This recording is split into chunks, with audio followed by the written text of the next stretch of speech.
And here we have one of the Q episodes where Q is stuck with being a normal person. It's actually not the only one that they do like this, because let's face it, when you have beings with immense godlike powers, sure, obvious thing is like, okay, so what if the immense being who normally has immense godlike powers doesn't for this episode? It's practically inevitable. But be that as it may, we have the question of what you would do with this in a TTRPG. Now, this episode has an incredibly obvious plot hook. Like, it just feels like a, um, here's what we're going to do this week sort of TTRPG plot hook. The planet Bre'el 4 has a moon that has fallen out of orbit and is currently on course to collide with their planet. Well, there's a few things about this that are interesting. One, the episode doesn't actually give a proper explanation for why this happened. Two, the starting scene doesn't explain it either, but it's more so that the starting scene uses this as something that the crew needs to investigate. They investigate it to try and figure out what's wrong and kind of fail. Yeah, I'll get back to that later. Anyway, so Brielle 4 was apparently a Federation member with a race that are... This is one of the things TNG would sometimes do, where they tried to make a race look more alien than they really were by having them dressed in bulky costumes that make it so you can't really see the actors playing the roles. You just see a character on the screen. Almost like a Toho Pictures style rubber suit costume, but with a near humanoid alien and not a kaiju. Then again, Toho did that with a lot of smaller characters too. But anyways, the Brielle natives, while they do seem to have a Class M environment, they are not typical humanoids, and if you were to use them in a story, there's a whole lot you could make up about them, because quite frankly, do you see how short the wiki page is? This is about all that's known about them from the episode. Oh, also, a non-canon source calls them the Briella as the race. Sure, people of Brielle. Okay, whatever. Their moon is something that looks like a captured asteroid, much like the moons of Mars in real life. It is not round, it is kind of chunky and weirdly shaped. It also has an orbital period slightly over 12 hours. Yeah, that's right. Not only is it a small moon, but it is also a moon that orbits twice a day, approximately. Actually, we don't know what the uh day length on this planet is, so hard to say. If the planet has a day length that is in Earth time measured as something like 6 hours, yeah, maybe. We don't actually know what the day length on Brielle 4 is, so it's hard to say how many um, days that would be in Brielle 4 time. However, 12 and a half hours our time. Very short orbital period.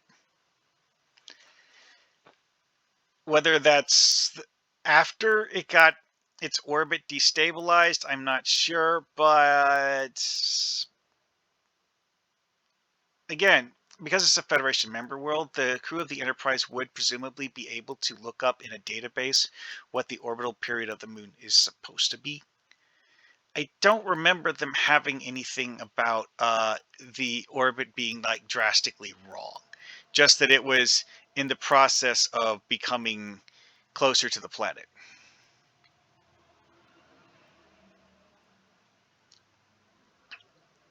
Um. Anyways, so the actual plot of the episode is the Q Continuum doing stupid stuff to Q.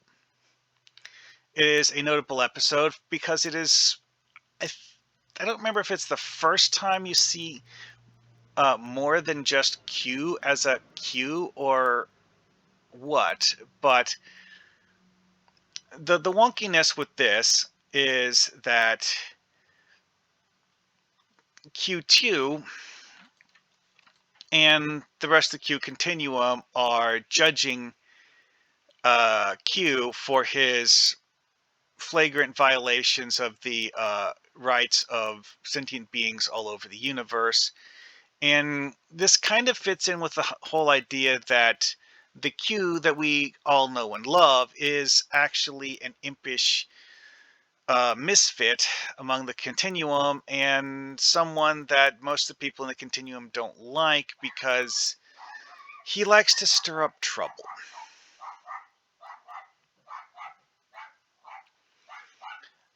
And see, the moon being pushed out of orbit by we don't know what, and we never find out what, is the setup for Picard and co. to find Q. Because Picard and company have Q just show up as soon as they get to Bre'el. As soon as they get to Bre'el, Q's just falls out of air under the ship. And see, it is apparently true that the John Delancey Q is not the one that did the Bre'el thing. It's also not clear who did. Is it possible that Q2 did it? Maybe. We don't know.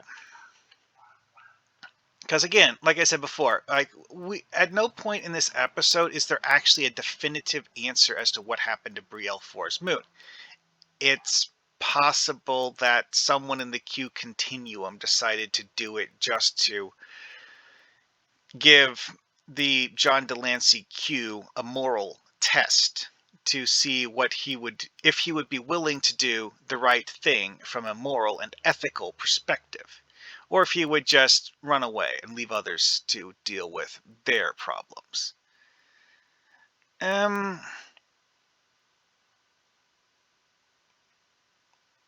Anyways, that being said, what would players do with this? See, because the biggest core problem with using this as a TTRPG module is that it's a Q-focused episode.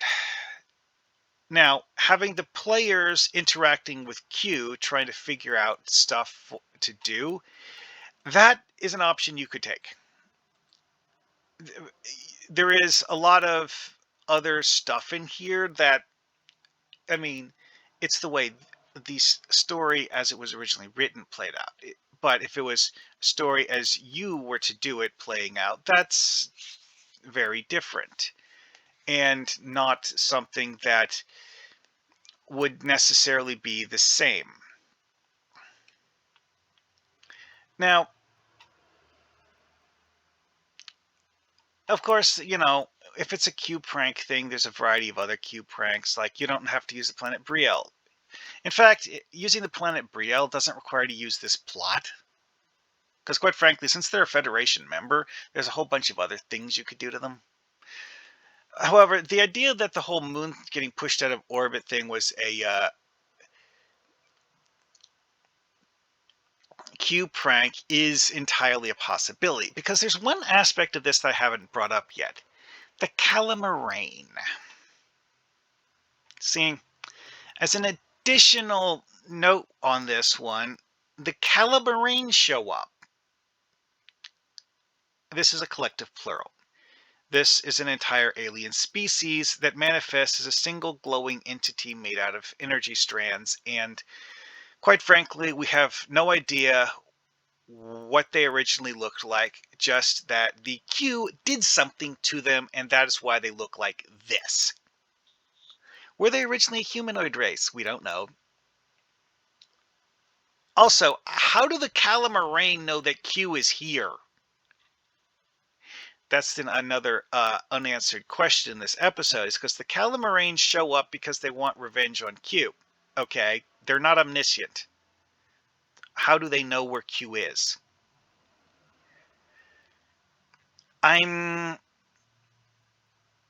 suspect that since Q2 was effectively the architect of the trial, Q2 uh, orchestrated having the Calamarain show up, as well as knocking the moon out of orbit. But, you know, if you're doing this as a TTRPG module, you could use a different take on it if you wanted. There's a lot of unanswered questions, and that was my answer. What makes sense to me? Your answer might be different, and I have no reason to tell you no. Anyways, though. But yeah, the Calamarain as an energy life form are actually quite dangerous by Federation standards. I mean, the giant Calamarian blob is not something that you can just kill with a starship. Then again, the Federation doesn't really understand the Calamarain enough to be certain as to what their physical weaknesses are, so it's possible you could come up with some sort of MacGuffin to force them to leave or something. But, you know, and yes, they, them is a very, very proper thing to call the Calamarain because of the fact that it is a plural entity. Oy. Such a weird alien race. Anyways, though, that's another thing, though, is that writing the Calamarain in a story, the Calamarain is a group of beings that are actually extremely dangerous. However, they're not entirely unreasonable, because in this episode, the only person they want to kill is Q. They don't give a shit about anyone else.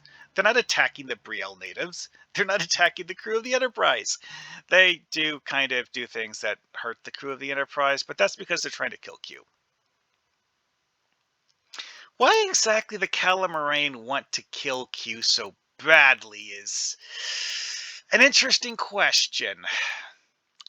Not helped by the fact that we don't actually know how they got here. I personally suspect that Q2 put them up to it. But we don't really know for sure. And that makes the episode, again, it has a lot of questions that are unanswered. It's like, it's a morality tale where plot elements come into play, but they come into play fully formed. You don't see them as a developing plot point. They just, bam! This guy, though, you know, he actually doesn't show up in very many episodes. I think, yeah, actually, I think Deja Q was literally the only episode he ever showed up in.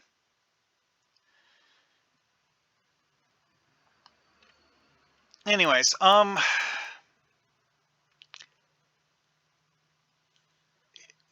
Q, now Q does make some comments about how Q2 had also done things where he screwed up using his powers, and like he apparently wants to lead an entire asteroid belt, which, again, if you're writing a Q morality tale, pointing out things like this in the story would actually be a good thing. It's because, like, the Q aren't benign, benevolent beings who normally do things for the greater good. No, the Q are bored beings who, honestly, I don't think they're actually truly omniscient. However, they can look at things on a scale that humans can't, so they can see things on a level that, and actually comprehend them, like looking at an entire solar system. and seeing everything in the entire solar system. But also, Q, the John Delancey one, did not actually know what caused the Bre'el moon to fall out of orbit. Why exactly that was is a very, very interesting question. But again, it goes back to the whole thing. It's like the Q aren't actually omniscient. They have the ability to acquire vast amounts of knowledge very quickly, but they have to actually look. And if the John Delancey Q simply wasn't looking in the direction of Bre'el, he wouldn't be able to just know if one of the other Q had just and changed the orbit of the moon.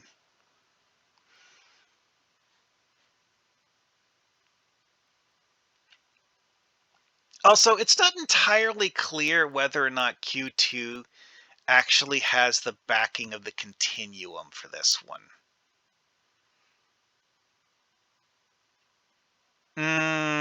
Yeah, that's an interesting question. 2Q fighting each other in some sort of a power struggle is something that comes up in later plots, but in this one, it's something that's not well developed. We see Q2, but not the rest of the Continuum. Now, there are many episodes where the John Delancey Q mentions the idea of the Continuum as a whole, watching his actions and observing the things that he is doing. But we never actually see them commentating on it. Q2, on the other hand, Anyway, though, yeah, all-knowing, all-seeing. No, you're not. You really aren't. You're lying. You're someone who can look at a lot of things, see a lot of things, but you don't just know everything. It's a very important distinction to make with the Q. Q often claim that they know everything, but not. Oh, also, that is an actually interesting point, is that someone with the powers of the Q has the ability to look at the past. They don't necessarily remember something. If you ask them a question about a past event, they can actually just look at the past event and tell you things about it that they don't really know, which is kind of sort of where they go with the whole like all-knowing thing, but it's not memory. It's the entire universe is like a book to them. However, that doesn't mean they've read the entire book.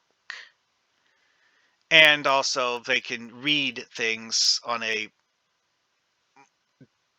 scale that involves weird time paradoxes and such like things, which doesn't necessarily make sense from a three-dimensional perspective, but it is something that they do. At any rate, there's not a whole lot else to say about this one because, you have this whole plot of, are you going to help Q or are you going to pretend he's, useless and send him to prison?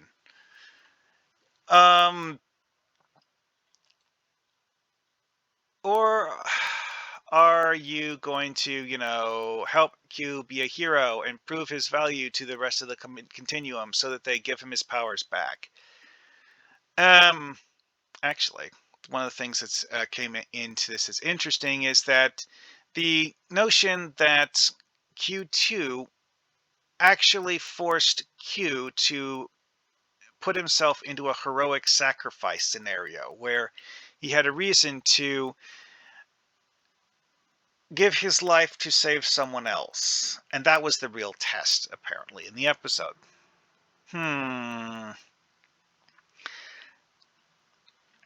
Again, writing the whole episode as a trial of Q by Q2 seems the best way to me, if that's how you wish to do it. At any rate, that's a lot of thinking. And I can't think of anything else about this episode that really needs said. So I will see you guys next time.